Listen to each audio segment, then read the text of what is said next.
Visakhapatnam Telugu Desam party కార్యాలయంలో రాష్ట్ర హోంశాఖ మంత్రి వంగలపూడి అనిత జాతీయ జెండాను ఆవిష్కరించారు.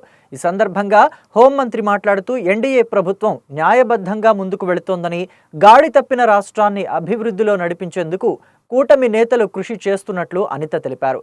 నీతి నిజాయితీగా పాలన సాగిస్తున్నామని, ఎన్డీఏ ప్రభుత్వ పాలనలో అంబేద్కర్ రాజ్యాంగం అమలవుతోందని తెలిపారు.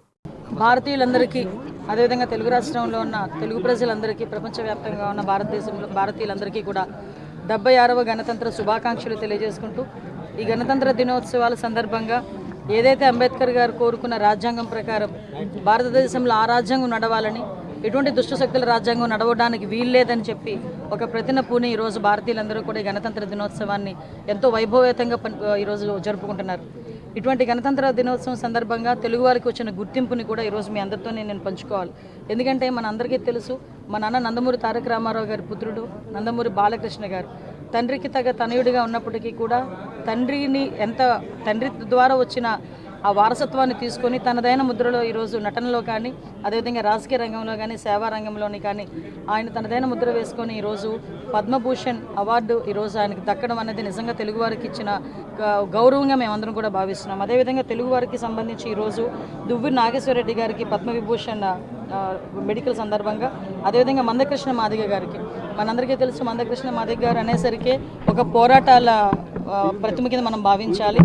జాతి గురించి ఎన్నో త్యాగాలు చేసి, ఎన్నో అంటే ఒక రకంగా చెప్పాలంటే ఒక పోరాటమే చేసిన వ్యక్తికి ఈరోజు పద్మశ్రీ అవార్డు రావటం, అదేవిధంగా మిరియాల అప్పారావు గారికి పద్మశ్రీ, అదేవిధంగా కేఎల్ కృష్ణయ్య గారికి, మాడుగుల నాగఫణి శర్మ గారికి, పంచముఖి రాఘవాచార్య గారికి అందరికీ కూడా ఈరోజు రావటం అన్నది నిజంగా చాలా, మిరియాల అప్పారావు గారికి అందరికీ కూడా ఈరోజు ఈ అవార్డులు రావటం అన్నది, పద్మ అవార్డులు రావటం అన్నది నిజంగా తెలుగు జాతి చేసుకున్న అదృష్టం కింద మేము భావిస్తున్నాం, ఒక గౌరవం కింద భావిస్తున్నాం. దీనికి ప్రత్యేకంగా మేము నరేంద్ర మోడీ గారికి అందరికీ కూడా ప్రత్యేకంగా ధన్యవాదాలు తెలియజేసుకుంటున్నామండి. మరొకసారి 76వ గణతంత్ర దినోత్సవ శుభాకాంక్షలు తెలియజేసుకుంటూ సెలవు తీసుకుంటాం. అందరికీ మీకు తెలిసిందే, గత 5 సంవత్సరాలు పోల్చుకుంటే ఒక రాజారెడ్డి రాజ్యాంగం నడిచింది, మనందరికీ తెలుసు. కానీ ఈరోజు రాజకీయాలు మాట్లాడకూడదు అనుకున్నాను, కానీ మీరు క్వశ్చన్ వేశారు కాబట్టి మాట్లాడాల్సి వచ్చింది.